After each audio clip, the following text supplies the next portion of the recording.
Strong Enough merch is now available. Go to strongenoughpod.com and see all the things that you can get to show your strong enough pride, as well as remind people and yourself that you are strong enough and you are worth it. Welcome to the Strong Enough podcast, where we talk about the challenges and celebrate the triumphs of people from all walks of life. I'm your host, Claudia. Today's guest is going to talk about being a single father. He's going to share what it was like going through the trauma of divorce and how he has been able to heal. He's also going to talk about his book, The Body Man, and what's up next. Please help me welcome Eric Bishop. Eric, how's it going today? I'm doing well, Claudia. Thanks for having me on. I appreciate it. I appreciate you being here for a lot of reasons. Number one, because you're my friend. Number two, I absolutely love your voice. You have an amazing podcasty voice. Thank you. I've heard that, and I listen to myself, and I'm like, I don't know if I see what the lure is in that, but okay. There's a lure there. I'm just telling you. So we have known each other for a little bit of time. For those humans who don't know you yet, I would love it if you would tell them a little about yourself. Yeah. So first of all, I'm a father. Secondarily, I'm an author on the side. I do actually do finance for a living. That is my day-to-day job, and love the outdoors. Love finding adventures. I love to travel. I've done quite a lot of it the last couple of years on my own, which has been an interesting transition to go do a lot of that stuff solo, and I've embraced it. I definitely enjoyed it. So Well, let's just jump right in and talk a little bit about that. And I do appreciate that you went father first and then author. I think yeah. that will make your kids happy. So that's a good thing. If they ever see this, So, but once you're on the internet, it's there forever. So now it's yeah, out there. So you right. don't have to worry about it. You talked about being a father and now traveling alone Mhm. more recently lately. Yeah, So there obviously was a relationship that's right. not there now. Will you talk a little bit about what it's been like to co-parent and be a single cool dad? Yeah, definitely not something I expected to do in my 40s. But life kind of comes at you fast at times, and you have to you have to adjust, and you learn to roll with it. Things happen to you. Things happen in relationships, and um, you learn lessons from it. For me, the hardest part, I think, partially because there was struggle for so long when the relationship ceased to exist. Um, Not to say I was okay with that, but you kind of saw it coming. The harder part was the kids. I just returned from California last Wednesday morning. Um, this is my second time I've been since we separated. And actually, when we had separated, I was in California. I knew it ahead of time. I knew when I came home, she wasn't going to be there and the kids weren't going to be there and half the stuff wasn't going to be in the house.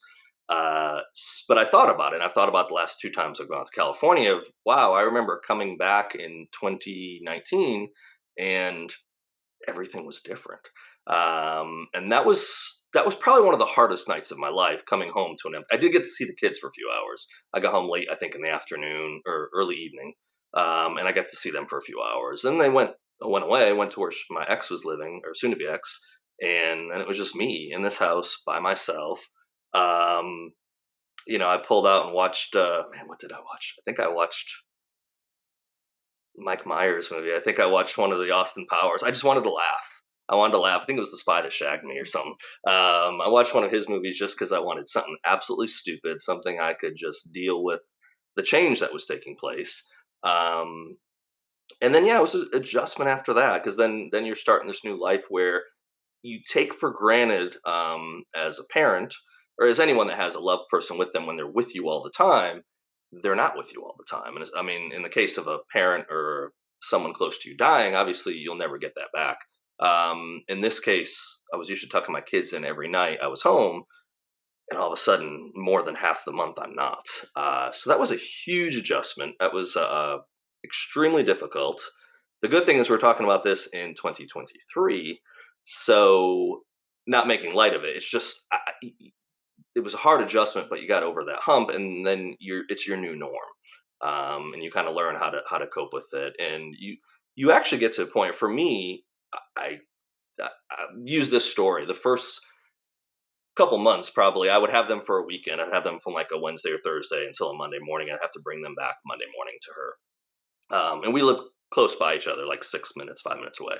I'd cry the entire drive home after I dropped them off. I mean, just not can't drive cry, but just cry because I missed my kids.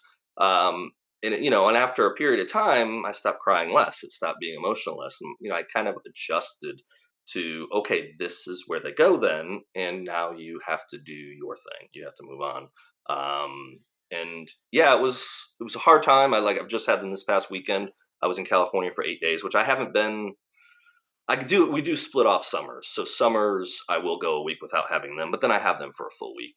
But this trip to California was the first time during kind of like regular school time or regular working weeks that I didn't have them for 8 days.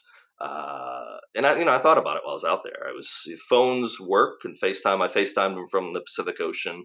FaceTime a couple nights just so I could see them. But it kind of reminded me back of, yeah, they're not there when I get home, and they didn't.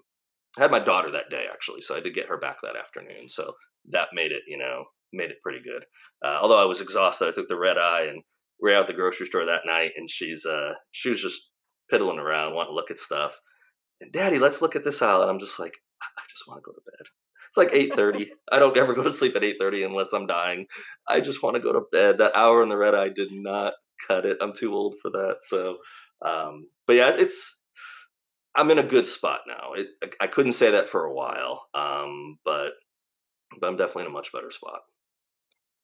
I I could want probably to talk point. another hour about it, so I'll let you interject because there's a lot of lessons learned, and there's all kinds of, and Yes. everyone's situation is different. But I'm happy where life is now. Well, first off, I want to say in my 20s, the 1 hour on the red eye was not enough. So that has nothing to do with age whatsoever. That is true. The other thing that I wanna point out for the audience is that you mentioned, that you're past it now, you're in a good place, but for a long time and even still, when you get home from or when you're in California and come home, it reminds you of that day and the Yeah. trauma that occurred that day, and that's what it was a trauma. Right. So I really want people to hear that it's okay when we do think about those things or relive Mhm. those moments. It doesn't mean that we aren't healed or on the path to healing. Would you agree with that? Absolutely. Yeah, I think the worst thing you can do in a situation like that is block it out. And like, I won't think about that moment anymore. It's the past. I think you're doing yourself a disservice when you do that. I think it's not good to live it every day. And I did for months, for probably because we separated in September of end of September 19, and the divorce was finalized March of 21. But we didn't have a deal in place. A deal in place sounds so horrible. It's like it's a business transaction. But I didn't know what the future was going to look like until December of 18. So it was a full over a year of separation before I didn't know how often am I going to see my kids, what holidays am I going to see my kids on, am I involved in the process of what happens to them. So that year, I mean, hands down, the hardest year of my life. But even leading up to it, there was a lot of hellish moments. Um, in hindsight, they weren't that bad because I got to see my kids every night. I got to get away from it. I could kind of ignore reality at times. I couldn't ignore reality when I was home alone for 16 days a month by myself, and not seeing my kids, not knowing all the ramifications of what was going to happen. So once, I didn't write for, we'll talk writing at some point, but and writing is secondary to anything regarding family. Always was. Writing was never. I never put that ahead of my family. I always wrote at night after everyone went to bed. That's how. Not the novel that's sitting behind me, but the first novel I wrote that didn't get published. I wrote that at 10 p.m. until I couldn't write anymore and fell asleep in 2014 for like 3.5 months. It didn't interfere with family time. I didn't write on a during the day ever. It was just, at night is when this won't interfere with the family. Um, so, during that year of not knowing what was happening, I didn't write anything that I kept because it was just horrible. It was trash. It was mean. It was vindictive. It was all the things I was kind of all those emotions that were going through me. And it wasn't until literally the day we went to mediation, which we walked into court ordered mediation, and I told the attorney I was talking to, and I said, we're wasting our time and you're wasting my money. We're not going to have a deal." And he said, "Give me a chance." Whatever, dude. I've been fighting this for a year. We're not going to have it. Yeah, 2.5 hours later, we walked out, and it wasn't the best deal in the world, but it could have been so much worse. It was a deal I was comfortable with. I wouldn't say happy, but I was comfortable with. Yeah, I started a new novel that night because I just felt this weight come off me. That's one less thing, and it's a big thing I don't have to worry about now. I know what my future entails in regards to the kids and custody and money and all the stuff that you hate to be in the middle of.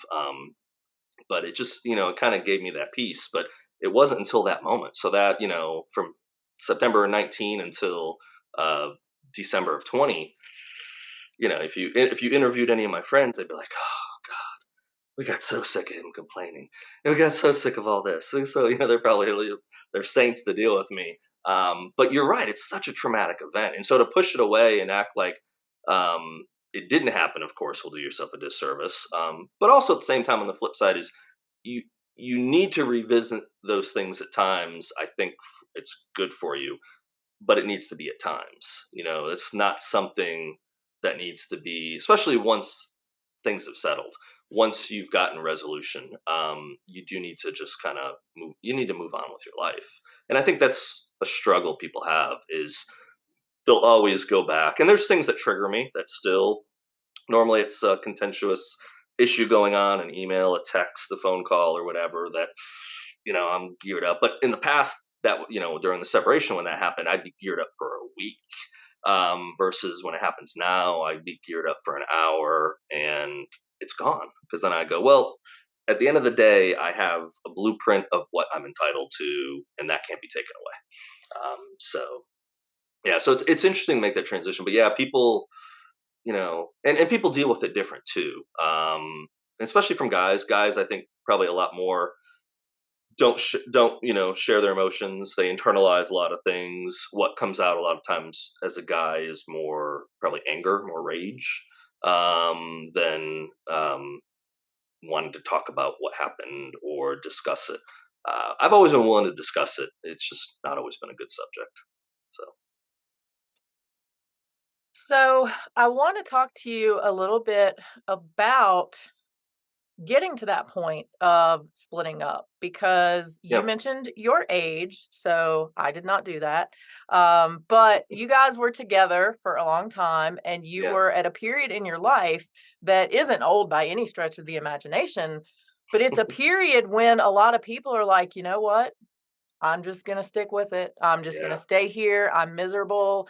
I'm here for the kids. And Hmm. I don't have kids, but that is probably my least favorite excuse that I've ever heard from somebody Yeah. because I feel like kids can see anger, kids can see unhappiness, and they would rather be with two happy parents separately than two unhappy parents together. Hmm. So, what in you allowed you to say, "Yes, this is the right thing to do, it's the right time, and I'm gonna move forward with my life because that's what's best for me and what's best for my kids?"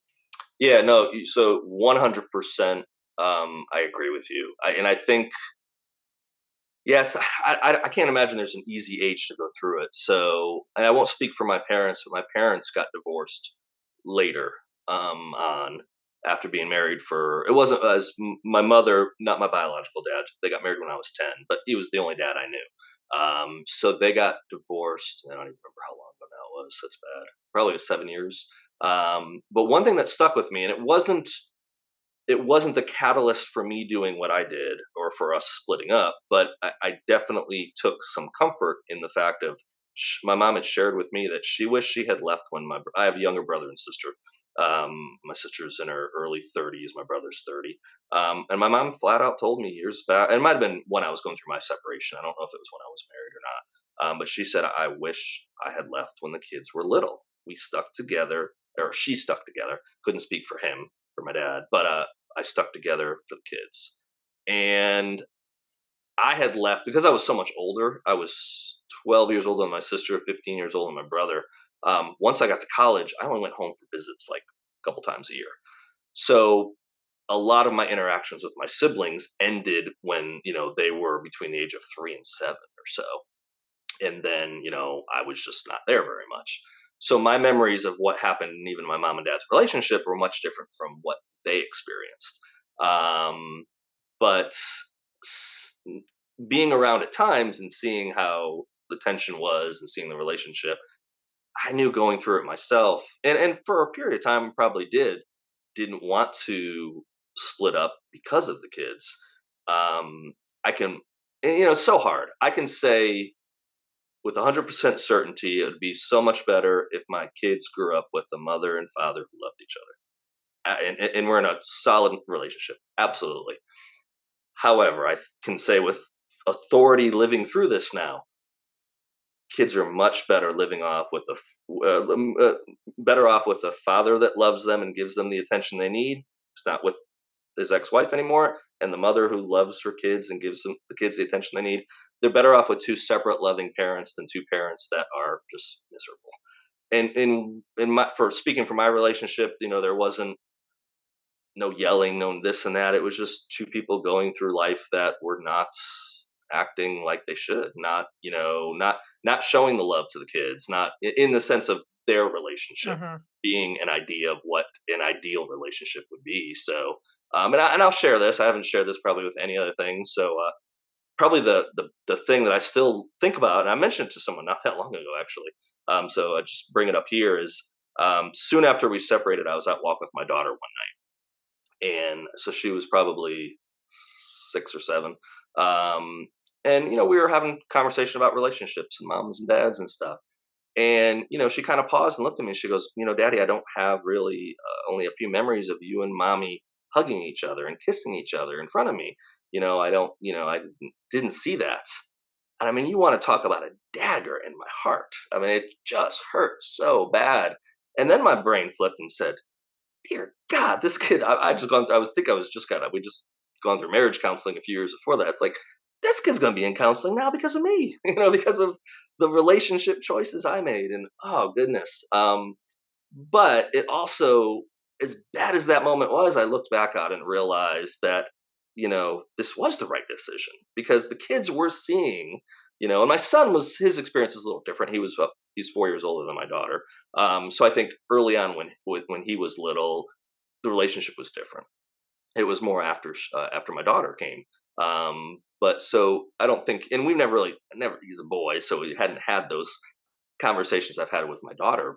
Um, but knowing that that's what she was seeing, I feel very confident. I know beyond a shadow of a doubt, her seeing the relationship the way it is now is healthier for her and for him, and for me, and I'm sure for my ex as well. So you guys, life. I say this to people that are going through similar things or whatever, and they'll ask my thoughts on it, and I'll say, look, I know what lonely is. I can deal with lonely. I'm not going to be miserable again. I dealt with misery, for my part, for too many years, and no, I'm good. I'm good. Lonely, I can deal with. I've got friends. I have, the ability to travel. I have books to write. I have concerts to go to, even by myself. That's okay. I'd rather do it alone than um, be miserable. Well, you'll always find a friend at a concert. Absolutely, I found quite a few. I think I went to 22 shows last year. I did take my son to a couple of the big ones, and then the 8 for the Shinedown. Obviously, had a few friends there, but I had a good 4 or 5 that I didn't know a soul, and I still talked or hung out with a few people that I just met during the shows and had a good time. Love it. I see a lot of the cool things that you do with your kids on Hmm. social media, and it's really cool, to see that you really make it a point to spend quality time with them. Hmm. What has it been like for you to really ensure that you are spending quality time with them and doing the things that will give them memories and matter to them and not have it feel like Oh, I'm just the cool dad who's doing fun stuff with my kids. Good question, and absolutely, kind of a fine line you have to walk probably at times. Um, yeah, so sometimes it can feel like I'm packing in a month's worth of activity in, long weekends that we have, and sometimes I probably do. Like in the summers, we might do stuff. Um, but I try to obviously take their interests. This weekend we went to Top Golf. We driven by it tons of times. I'm a golfer. I had never been at Top Golf, and so a couple weeks back, my daughter said something about wanting to go, and I don't know why we didn't go. It was before I went to California. Something came up, um, and they always want to bring people. That's the other thing. They always want someone to come, which I totally get. Uh, that's become a little more complicated as life changed, though, especially like with my daughter. Um, and I totally understand it. Her friends that are her age, their parents aren't going to just go send them with a single dad and her, for the most part. And I can respect why. I wouldn't feel comfortable just sending my daughter out with some dude and his daughter, probably either. So it's a delicate balancing act sometimes. I'm fortunate that my ex's sister and I are friends, and her two children are close in age to mine, and they've always been doing stuff together. So that's continued. So that's a lot of times what they'll like. Oh, can we get our cousins to come? And so like with Top Golf, no, my daughter was asking earlier this weekend. Can we do Top Golf this weekend? I was like, we'll see, we'll see. And she asked a couple times, and I just, okay, this is something she wants to do. Got to make it happen. So we did go last night. She needs to work on her golf swing. I told her nicely. She didn't care about that. She was like, whatever, I don't care. But yeah, so I try to take their interest into account, and then sometimes they'll be like, "We don't want to do anything. We just want to chill." And the only thing that I probably push, and not for my son, son and I did scouts together, so any chance to go outdoors or go for hikes, I don't have to twist his arm. My daughter, I have to twist her arm. She'd rather chillax, watch Disney Plus and chill on the couch. And anytime I'd be like, "Okay, it's Sunday afternoon, we're going for a hike," daddy. I'm like, gotta go for a hike. Sorry, I gotta.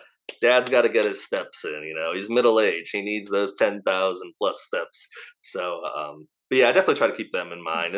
But there is an element of it's not trying to impress them or anything like that. It's probably more of an element that I'm a 46-year-old man with the brain of a 13-year-old. I like to go out and have fun. I don't. That's not changed in any way, shape, or form. So I'm always kind of looking for an adventure, and plenty of time I probably drag them along. A couple years ago for my birthday, I got him a helicopter. I'd never been on a helicopter. It was my birthday. My book was coming out that next week, so this was about a year and a half ago. So when I turned 45, I guess my book was coming out, and we were up in Gatlinburg area, and I said, "You guys want to go on a helicopter ride?" And they were like, "Yeah." My daughter was actually hesitant. I will say she was actually hesitant. And then we did the ride. We got off, and kind of like, and she seemed very happy on it. And then we get off, and we walked to where you can talk and can converse a little bit. And she just turned around and said, "So we coming back tomorrow to do that again?" Because I liked it. I'm like, Dad's got to pay for these things. So how about next year? So, These are not free. these are not free. Yeah, yeah, I definitely feel like an ATM machine at times, and my parents were probably ATM machines as well. So, but yeah, I love spending time with them. Even like speaking back to the concerts, that's one thing that's pretty neat. I've been able to share with my son. My daughter's not. I took them to see Trans Siberian Orchestra, not last Christmas, the Christmas before. Got floor seats and everything, and my son and I are like, yes. And my daughter hated it. I mean, I had earplugs and everything for her, and we had to leave at the halfway mark. It was too loud. It was too much for her. And so after that point, every time I was going to do a concert, like even Shinedown, I was offered tickets to bring my daughter for Shinedown. I'm like, yeah, no, no, I'll take my son, but no, not even gonna entertain that thought. And I think she's okay with that. But that's been a fun thing to be able to share with him. Last year, let's see, I took him to see, and again, this is probably me reliving my dreams. We saw Bon Jovi. I had never seen Bon Jovi, so I saw him twice in a weekend. Once with him, once without. But I took him to see that. We saw the Eagles, Garth Brooks. Of course, we saw Shinedown, Luke Bryan. I think that might be it. But we went to a few good shows, and we got a couple lined up for. I bought some tickets when I was in California. Guns N' Roses is coming this summer, so I saw them last summer. did you? Mhm. Yes, Fat Axel is still rocking it. He Fat is Axel. he is chubby now, but he's I can't say still anything. I've got a few extra pounds on me, so I just got less money and no singing voice. I have the radio voice, you know. there you go, and there's nothing wrong with that. I think the most important question about activities that I need to ask is, did you play Angry Birds at Topgolf, or did you just play the regular games? No, I didn't know there. So we no, the girl that helped us, I don't think knew. Like one of the first games she set us up, I was asking questions and she had no clue, and I just said, "I'll figure it out."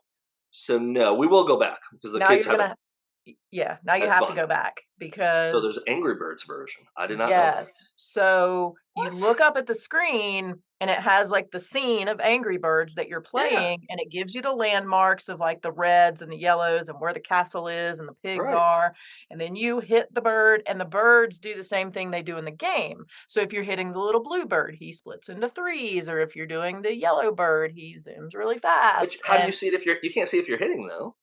you hit and then you look back at the screen. Oh, you gotta look back at the screen. And Okay. then it's I'll send you a video later. I'm It's focused on watching my really ball. I got to beat these kids. I same. mean, got to be It's prioritized. I will say I'm terrible at golf. So I can But relate you to your kick out. daughter. You kick ass at Top Golf though. I'm not too bad at Topgolf. So I really, really enjoy it. And the other thing I can totally relate to her. So I have been to TSO twice. Lee Hmm, and I went several years ago, and I wanted to kill myself. Like it was it's too much. I just hated it. And our Interesting. friends wanted to go last year, and I was like, "Oh my god, I mean, if you guys wanna go, I guess I'll go, like, I'll be the Mhm. good friend." It was really good. I Hmm. think they have changed the show I was like, did you? a lot. No, I wanted to because I was like, You "I'm what? gonna need to pregame for this one." Free. And I didn't, but it was really good. So Interesting. maybe in another iteration or 2, she can get back on the TSO Maybe. train. Well, there was a lot less lasers and stuff because I went and I did see them at Christmas by myself. Mhm. After I got back from the UK. About a week after I went and saw them up in Charlotte. I moved about a year and a half ago, so I'm kind of in between Charlotte and Greenville, which is nice for concerts because now, Yes. although I'm going to Atlanta on Sunday to see Jeff Dunham, so that's my. I want to see Jeff Dunham for years, and so I snagged a ticket. So that's my adventure on Sunday. I'll drive down to Atlanta for the day and go see Jeff Dunham. So At least it's not too far from there, like 3 now and a about half, 4, 3 hours. so that's not About bad. three in my house. So my big one though that I'm looking forward to, John and I have talked about this. Is a huge U2 fan. Favorite band of all time, absolutely. Seen them in concert, not as many times as I'd like. I think only 3 times actually. I have a couple of shows I wanted to get to. I couldn't get tickets or whatever. Just life didn't allow me to see them. So I got tickets to see Bono in New York next month, which Nice. is his book tour, but he does perform as well. So that was one where I got my pre-sale link and all that jazz for Ticketmaster, and I log in on a Friday morning at 10 o'clock, and I'm in the queue, and I got two tickets. I didn't have no one to go with, but I figured, I'll find someone. I have friends in New York, so I could scrounge someone together. Pop in there at my assigned time. Two tickets were just shy of $700 for both tickets, and I was like, Wow. Is that with for a the full fees? with fees, yes. Okay. I think total with fees. All I saw Maybe. was it was high sixes, and I just said, Right. I got to fly up there, and I got to get a Right. hotel. And So eat something, at least one meal. I could probably skip a few meals, and I'll be okay. Oh, But stop. I will eat because I'm in New York, so I'm not going to starve to death. So I switched my criteria to one ticket, and one popped up, and it was kind of in a similar area, but it popped up for a little over 100, and I just said bye. I said, whatever, I'll Nice. just go by myself. So yeah, I'm looking forward to that one. That'll be fun because that was actually the first concert I took my son to was U2 the Joshua Tree anniversary tour, Nice. 30th anniversary tour. We went out to Louisville, Kentucky. And then I think they're doing a residency in Vegas maybe later this year, at the So Sphere, at the new place they're building. So I'm on the pre-sale list for that if those come available, and I probably will sell one of my kids if I have to. But I love them unconditionally. They should know. I mean, they'll just live with somebody else. I mean, you'll still love them. I'll send them pictures from the show. I mean, what kind of Right. dad am I? Jeez, Right. I mean, here's the thing. You don't need 2 kidneys. You don't. I know people that function successfully in life with only 1. I'm That's just a valid point. You have some connections to pass on after the show maybe. I'm if I need just to sell one. uh, yes. And I think can't you regrow liver? I think you can regrow your liver. So you could whack Um, some of that off too. I drink a lot less, so yeah, I might be able to miss a part of my liver. I'm pretty. So, Yeah, I don't need all that. okay. Let's talk a little bit about dating. And let me preface it What with the hell is that? Is what I'll preface that with. But okay, yeah, go ahead. okay. No, So I no, have a friend. no. Let's talk about that. I'm okay with that Uh, conversation. I have a friend who is roughly the same age as you. She is recently single. She just got on Match.com, which is now an app. So I don't know why it's still Match.com. But anyway, she's on Match. Yeah, So it is terrifying. She I've will heard it's a send disaster me, personally, but okay.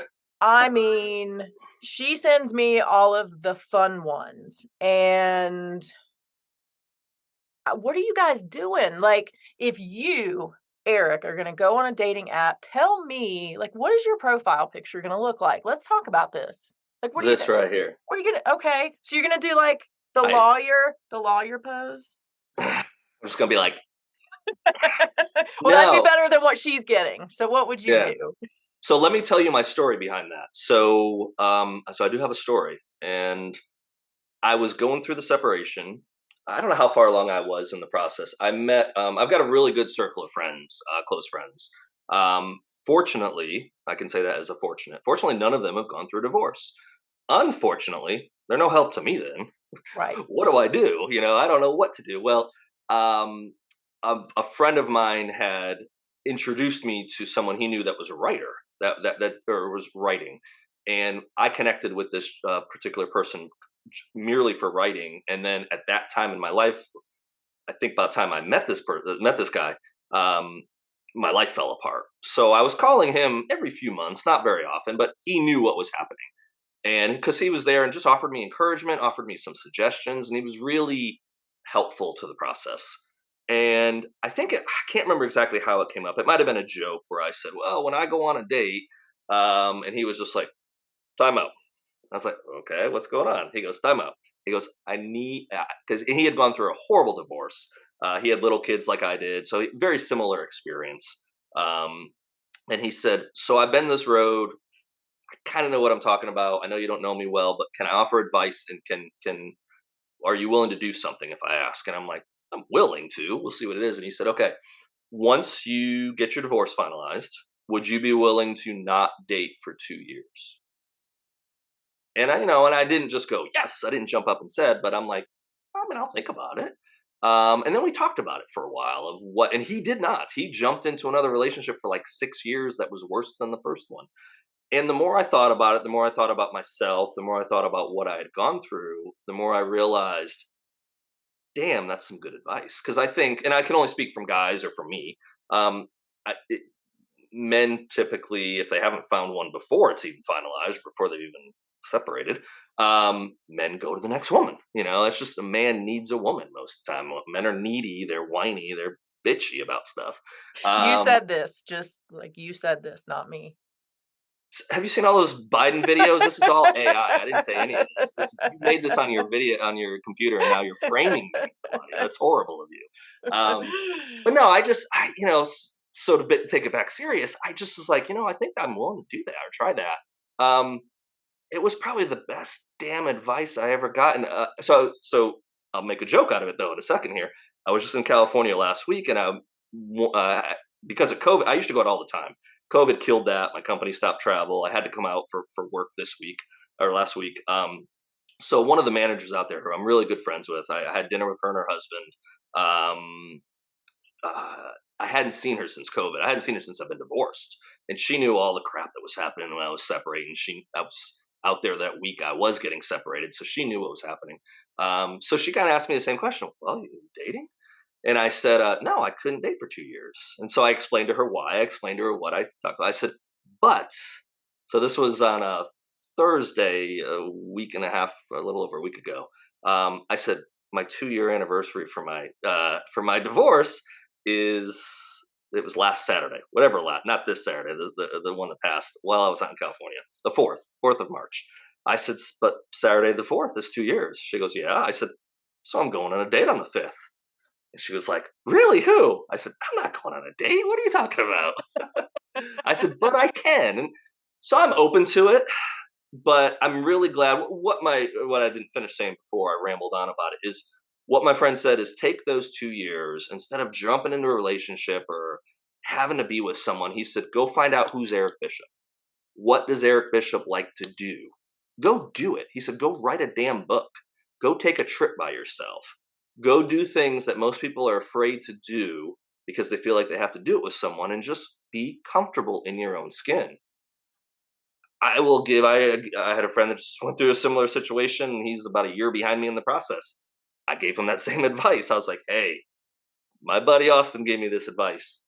Do this. Do this." And um so glad I did because I didn't have that pressure of any of that stuff, dating apps, meeting. And I kind of thought about it during the process of if I just bump into someone and it's like, wow, I've got to hang out with this person or I need to know more about this person. Um, I don't think I would have said, sorry, I can't even talk to you for 2 years, until we hit the 2 year mark. See you next Um, March. yeah, exactly. See, on March 5th, door keys under the front door, on front of the front mat. No, nothing like that. But no, I'm so glad I did it. So now, not that jokingly, I'm past that. I'm open to it. It's just also part of it too is I realized after being married for 18 years and with someone for all that time, I like being alone. I like, I get done on a podcast with you. I don't have to ask what I can have for dinner. I don't have to. I don't have to decide. Is someone? What are you going out to eat? Or and not to be negative about it, but that freedom that comes with the autonomy when you haven't had it by your own choice for so long is quite liberating. So now I'm on that other side of all that, knowing, man, do I really want to go back to that?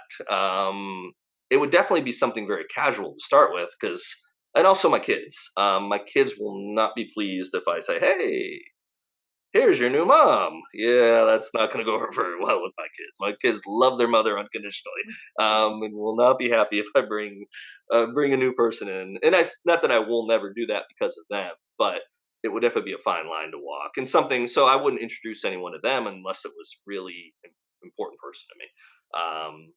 So I've not done dating apps. I work from home. I do travel a decent amount, but I don't really run into people. I don't know. I don't know how to find someone.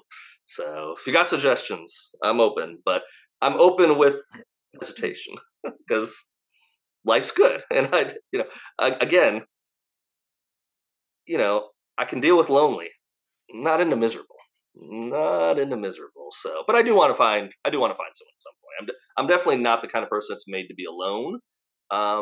But I do think, and I think that's a lesson for a lot of people that have gone through something similar, is you do need to be comfortable being alone. Because I think if you don't, you're just going to repeat the same mistakes that you made in the past. You're probably falling into the same patterns. And also my advice for anyone that is in just a horrible situation, I mean, give it everything you can to fix it. Everything you can to fix it. But if it can't be fixed, be okay with walking away because life does go on. It's not fun. The process is not fun. Anything involving a lawyer and the court and kids, especially, is pretty much hell on earth. But as someone that walked down that path, there is light at the end of the tunnel, and things do get better. And once you get past that hump, you kind of know inside that you're in a better spot. It takes a while. It takes a while. You'll always be hurt. There'll always be some pain there that shows up every so often, and I think pain is good. I think pain is a good reminder, and it's a good reminder again to not repeat your your actions in the past. What would you say is the most surprising thing that you learned about yourself in those 2 years when you were figuring out who was Eric Bishop and doing the things that you might have been afraid to do by yourself? Probably almost like I'd hit on before. I I didn't think I was going to do very good with alone, and I didn't at first. It was really difficult. So what I did was I just immersed myself and with friends and family, and I just did something all the time. I didn't allow myself to be alone very much. Like if I had a weekend that I didn't have something lined up for at least part of the day, not the whole day, but at least someone to go do something with on a Saturday or Sunday, I'd be nervous.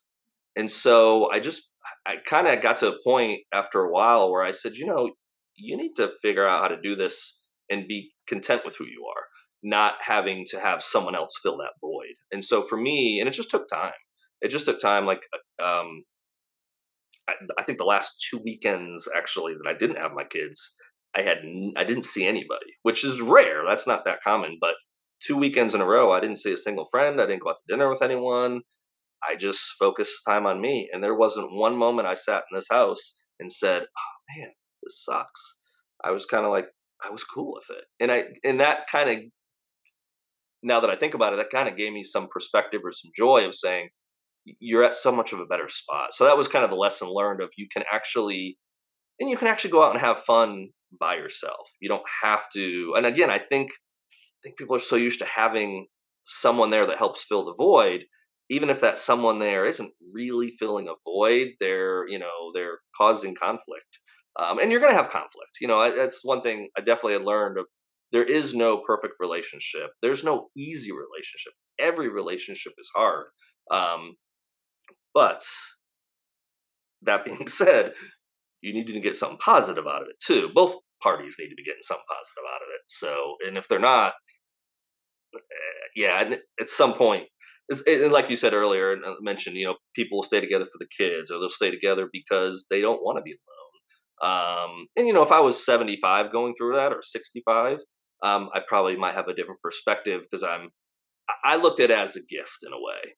It was a horrible thing to go through, but I was given the gift of this didn't happen to me like my parents in their 60s or other people. I know people that have gotten separated in their 70s, which to me is like crazy because you're almost there at the end in most regards. Normally, if you look at the average lifespan, that would be a lot harder. I look at it as a gift though of I've still got half my life available to me, or maybe not half now, but I was gonna say more than half. maybe, we'll see. We'll see. If I get myself in better shape, maybe I can hit the 99 mark or whatever. But I think my grandmother made it to 93 or 94. I think it might be 92. I'll say it wrong. My mom will hear this and yell at me. What'd you say? She lived into her 90s and was thriving. So Well, I want to talk to you a little bit about writing, yeah. and I want to talk to you about it in the sense that, again, a lot of people think if I don't achieve X, by the time I'm 27, Hmm. I have failed, or I should just give up, I shouldn't keep going, et cetera, et cetera, et cetera. Right. So I would love for you to talk about writing because, as you have said to me in the past, you have been an author and a writer for a really long time. You just became published or recently. It's not just anymore. It's been a minute It's been now. a minute. I know. So talk about that process and what you were able to do inside to say, no, I'm going to keep going. I am going to get there. Yeah. So the first thing I always try to tell, no matter whoever it is and whatever their situation is you have to stick with it and finish whatever that project is, whether that's a fiction book, a nonfiction book, a book of poetry. I always tell people if you start something, finish it. It's the same thing I tell my kids. Mhm. You might finish it and realize that was miserable. You might realize I suck. This story's horrible, whatever it might be. But to get to that point of accomplishment, to finish something, most people don't get to that point. Most people give up. and that transcends writing. That transcends, so many different things in life. Most people, I want to run a marathon. I work up to it, and it's just too hard. Everything in life is too hard. The most successful people in this world are only the most successful people in this world because they didn't quit. Now they might have better genes, they might have better opportunities, absolutely. Um, you have to be in your lane. So for the average person, um, with with some kind of an education too, it'd be really hard to do it if you had zero education. But the average person, if you wanted to write a book, you can do it. Again, it might not be good, it might not get published, but if you have a desire to do it, you can do it. Versus if I say I want, hey, I'm going to go win an NBA championship. I'm going to be better than LeBron James. At what? Probably at 46, I probably missed that boat. I might be able to meet LeBron James and say, hey, but I'm not going to win a championship. I'm not going to do that. However, the good thing about writing books is there's really not, and I've talked to so many people in the last 10 years of being involved in writing that, some people I met got published in their teenage or early 20s, but the majority of people I know got published in their 30s, 40s, even 50s. Um, and it's one of those things that there's really not a age gap on when you can do it. You can, if you got your cognitive ability, you can go write a book at 80 years old and you can get it published. You could make the New York Times bestseller list. That's the beauty of writing. Is that opportunity is only stopped by one thing: you not writing that book. Now when you write that book, that opens up a whole 10-part podcast series on how do you do it? What do you do? What do you not? I'm really good at what do you not do because I've learned that the last couple of years. But I know I couldn't have gotten to any of those milestones without finishing that first book. And The Body Man's behind me there. It's my fourth completed book, and that's so I have a series of books that I've kind of looked back at recently, honestly, to kind of get some ideas. But I wrote three books and several novellas, and so I probably wrote six to 700,000 words of some series that didn't get published. Um, but that's not failure. That's success. That was success because it was something I wanted to do, something I wanted to accomplish, and I achieved it. And that was only the first part of what I wanted to achieve. Um, but again, I couldn't take that next level, get to that next step without doing the first thing, which is finish that book. So that's the one thing I always try to tell people: just finish it, because you can't edit something that's not done. And that's the other thing people get stuck on with writing is they'll start writing a couple chapters and they'll go back and start changing it, or they'll still go back and editing it, and that works for some people. So again, there's so many different ways to do it, but for the most part, get the first draft out, then you can go back and rewrite the first draft, or you can hire an editor to show you how foolish you are, or maybe how brilliant you are, how great you did. Not me. I need an editor. So I got great stories, but yeah, English language, maybe my fifth or sixth language, apparently, at least in the written form, down the line. So, but yeah, you got to get that first step, and then the sky's the limit. That's the beauty of writing. The reality of writing is everybody wants the $1 million book deal and Hollywood to come calling and all that. That's the 1% of the 1%. That's the rarity that happens, but it does happen. So it doesn't happen if you don't stick with it. You don't finish the book. And then for most people, again with me, I was four books in before anyone was willing to take a chance on me. And that's not uncommon for people to have three, four. I know several New York Times bestsellers that their fourth book was the first one and didn't even hit a massive blockbuster, but that was the first one that got published.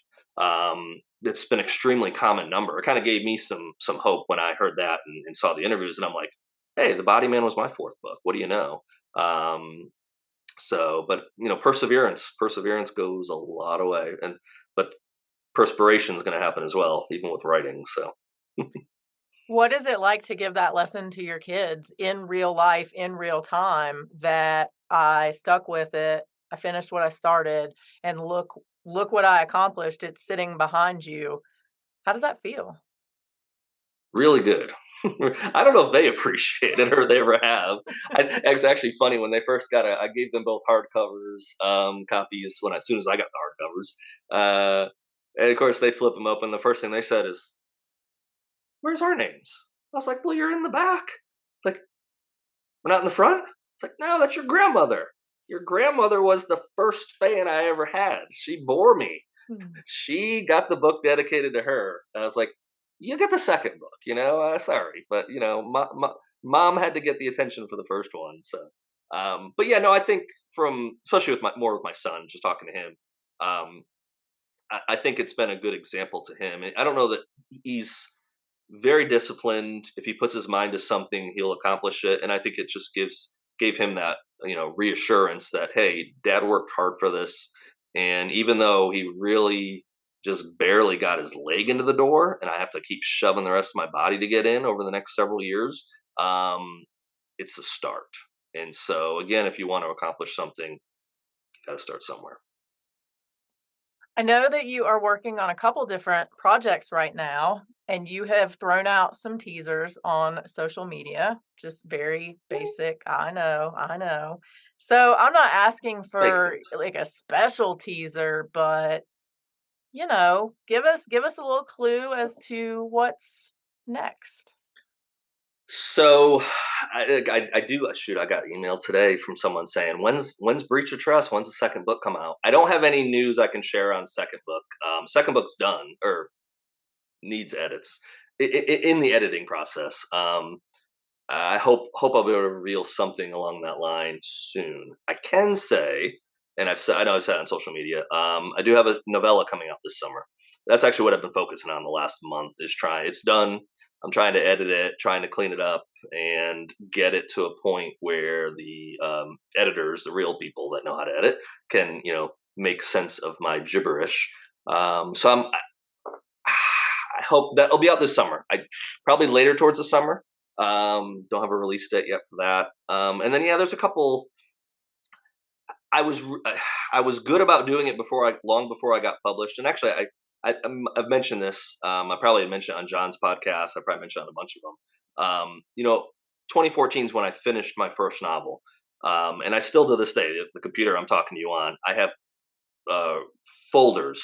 One's called old books and one's called books.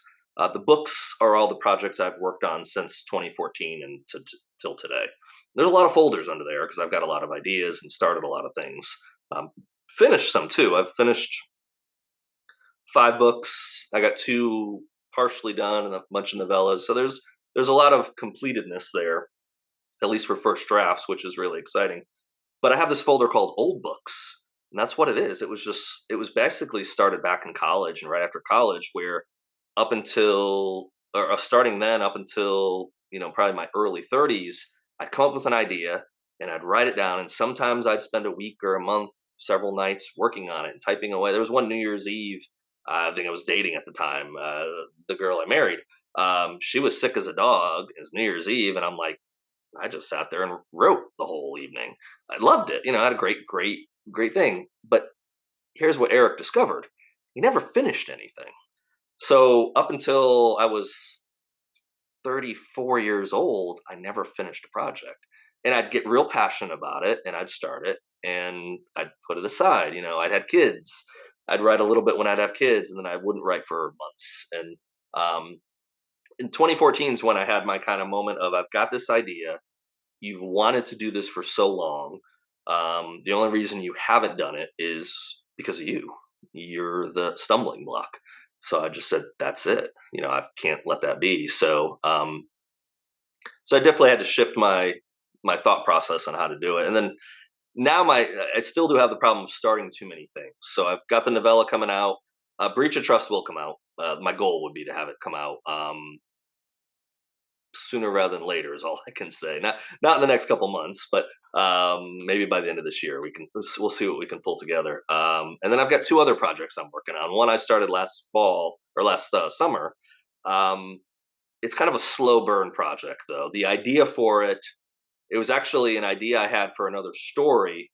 One of my friends who's an extremely successful writer read this one chapter I had written and he was like, "You need to pull this chapter out." And so we got on the phone, and I'm like, "Dude, why? That's a great chapter." He's like, "Well, that's the problem.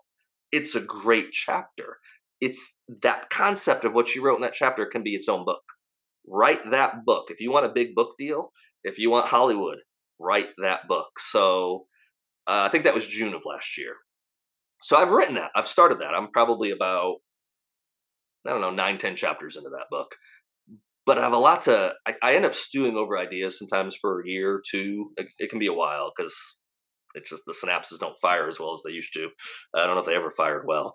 So I'm kind of, that one's still in the back burner, and I just give it thought every now and then of where do I want to go with it, how to, because I don't know how to tie it all off because it's very ambitious. The first chapter people will read, and I've sent it to a few people, and they're like, "What the hell?" I'm like, "Yeah, yeah," but I got to have a whole story of what the hell. So I'd like to revisit that one. If I can finish it this year, that would be great. And then, yeah, I've got another one I'm working on with someone, and it's working on it. It's slow. It's such a slow process, and it's one thing I've learned over the years, and especially now, circling back to like how life's changed, is when I'm with my kids, I'm with my kids. Now they, of course, will go to bed, and there's plenty of nights when they go to bed, I might edit or write something, but at that point, it's late, and I've a lot of times have to, I don't have help anymore. I'm You're it. mom, dad, I'm everything. There's no maid that comes in, no fairy comes in and cleans the bathroom. Yes, guys can clean bathrooms. Not very often and not very good, but we get the concept now. We have spray bottles and hoses, whatever. Kitchens, I saw the nice new kitchen sink. I hate kitchens. I hate washing dishes, but I love my garden type whatever fancy sink I put in, and it's not too bad to wash dishes now. But they go to sleep. I've got to do all that stuff. So my writing time really has become, you know, in the evenings on the weekends when I don't have my kids. And I got to try to sometimes cram in a month's worth of writing in 15 days. And then I have a 9 to 5 job. So really it's happening in the evenings and on the weekends. So that's why projects take a while. Um, I do know with my ability, I'm able to knock stuff out fast. I have to be on point, and then that just comes down to me putting the distractions out. And I've did fall back at the end of last year, and I've kind of been good about it for the last month or so. But I fell back into watching stuff, and that's my nemesis. That's how I. That's one thing I've told people too is how did I finish my first book for 3.5 months. I wrote or I watched something one night a week. I'd allow myself an off night to not write and to just watch television, watch series or whatever. After everyone went to bed, I'd stay up till 3 in the morning. I think I watched Breaking Bad over the course of 3 months or whatever. I watched all like 7 seasons or 8 seasons, whatever it had. So that's you've got to, especially if you have a family, if you have a full time job, unless you're just going to be a scumbag and not be involved and be a slacker with your job, you got to give something up. There's only so much time, and so for me, television or entertainment. Although this thing is the devil, this thing's Hmm. horrible at time, and some of it's legit where I'll be writing and I'll pick the phone up. I got to look this thing up, or I got to look. I'll use Google Earth on the computer on my phone, and I'll be looking at something.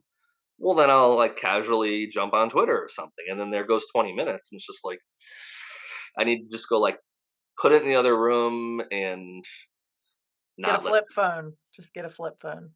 get a flip phone. Yeah, it's not a bad idea for something like that. So, but yeah, it's just gotta you gotta cut the distractions out to be able to focus on it. The cool thing though is I've been able to do that in the past many times now. So it's just mind over matter. It's like, okay, I want to get this done. I don't have any deadlines. I'm not under contract for anything right now.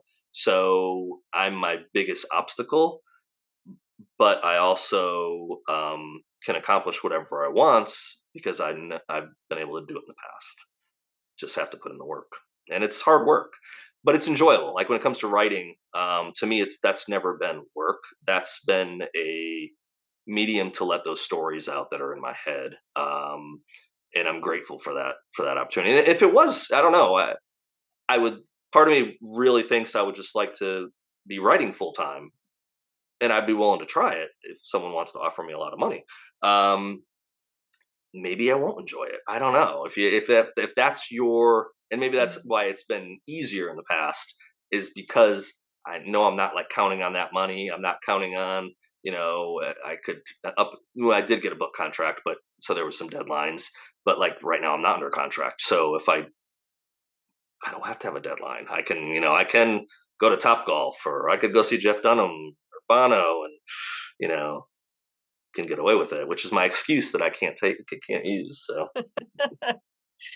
Well, Eric, before I let you go, I want to talk to you a little bit about tattoos. Everybody knows that tattoos. I love tattoos. I'm in a short sleeve shirt for only, I think, the second time in like the last 6 months. So you can, if I, move a little bit, you can see my tattoos. Might be a little ink there. Just a hint, a skosh. I know that you don't have any tattoos, but there could be a tattoo in the future, and I feel like this is a teaser that you can give us. So tell us, what is going to be your first tattoo? So if I stick to my plan, which my kids are very much against, especially my daughter, she's like, "No, no, I'll be so mad at you." And I'm like, "It's my skin." She's like, "No." I'm like, I'm a free man." At least that's what I tell myself, you know. Although the government will want money here in a month for taxes, so I'm not that free. No, so as we've talked about before, it's permanent. You put something on your body, you know, paying money to put something on is one thing. Paying money to laser it off, you know, I'm not into pain, not self-inflicted pain. I mean, pain happens, but I'm going to choose to avoid it. So if I'm going to put something on my body, it's going to be something else. So I've made the decision. I haven't gotten it yet, so I haven't got it's not 100%. But it's a serious note thing. It's like I don't want to put someone's name on my body. I don't want to put as much as the guys at Shinedown are great, I don't want to put the Planet Zero logo on my neck like Barry has. To each his own?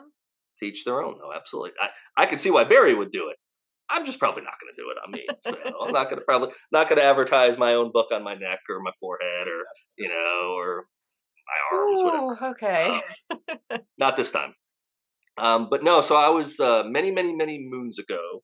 I was in Switzerland, and I was in a church. It was a Calvin's church, and there was a Latin phrase up on the wall. And I took a picture of it. It's on my phone, which would be really hard to see, so probably can't. I posted on social media a few times, Right on. so if people look on my Instagram, they'll see it. But it's a Latin phrase, and it's always stuck with me. And after what I went through in life the last several years, it just keeps coming up as a reminder. In Latin phrases, post tenebris lux, which is after darkness, light, or light after darkness. There's a couple variations on what they do, but it's something that I think if I put on me, it'll be that reminder of, you know what, you've gone through for yourself at that time was the hardest thing in life, and you got past it. There was light at the end of the tunnel. It didn't seem like there was light for a long time, but there really was light. And I think that will be a good reminder for me as other challenges come up in life, whether it's like publishing. Inside note, publishing sucks. Publishers, difficult to deal with. You have to market yourself. You have to write a book and then do a lot more effort after that. Well, there's light after darkness because once you can get that next book out, once you can have people read your words, all that darkness, all that hard times you went through was for a reason. So I think light after darkness will be a good little reminder, and it'll probably I think go on my arm right around that area. Yeah, something along that lines. I got a little hair on me. God decided to make me challenge bears, so Well, you can I laser got to that find off. us. What's that? You can laser that off. If you're paying, I mean, if the King household wants to contribute, I'm okay with financial contributions to laser remove my hair. Um, Kardashian money, I'm okay with that as long as I don't have to get on the show and deal with the drama. I'll take some Kardashian money to do the laser hair removal. But Right on. I love that. I have a tattoo similar to that. It is song lyrics, but it's disturbed from the light. yeah, So I love that you're thinking about that. Now, what I want to know though is when your daughter gets to be old enough, will your argument work for her, when she says, "But it's my skin," is that okay? Well, I'm speaking with a woman, and I know women pretty much gonna do what women do, so I don't think I'll have anything to say at that point. At I'll least just you say, know that. At least you know "Oh, I that. know she's 11 going on 30, so I know who rules the roost most of the time." So yeah, we'll see if I will remind her kindly of that. If she goes, "Daddy, I'm getting a tattoo," I might be like, "Hey, remember when I wanted one and got one, and how mad you were?" But um, I also think she probably won't, just because she'll be like, "I remember I told you not to get one. I'm not getting one." So she's very determined young lady. If she wants something, she's going to do it. Talking her out of something might be a challenge. So yeah, I don't know. Fortunately, I have a while till we have to cross that bridge. Although it's happening, Theoretically, it'll be yeah. here so quick though. That's the other part of life. That's like, slow down, Right? slow down.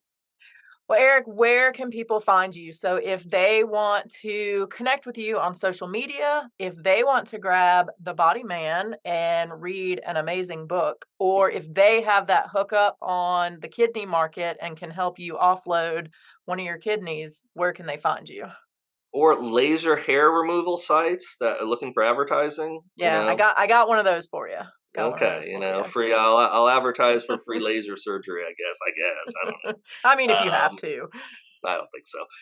No, so they can go. So Twitter, my handle is EPB author, I believe. Eric. Pretty much, if you go to the internet, go to Google, type in Eric P. Bishop, or even Eric Bishop will probably get you there. Amazon, The Body Man. I do have a website, ericpbishop.com. P is my middle initial. Paul. I think my mom told me for years it was the Apostle, but I found out it really was the Beatle.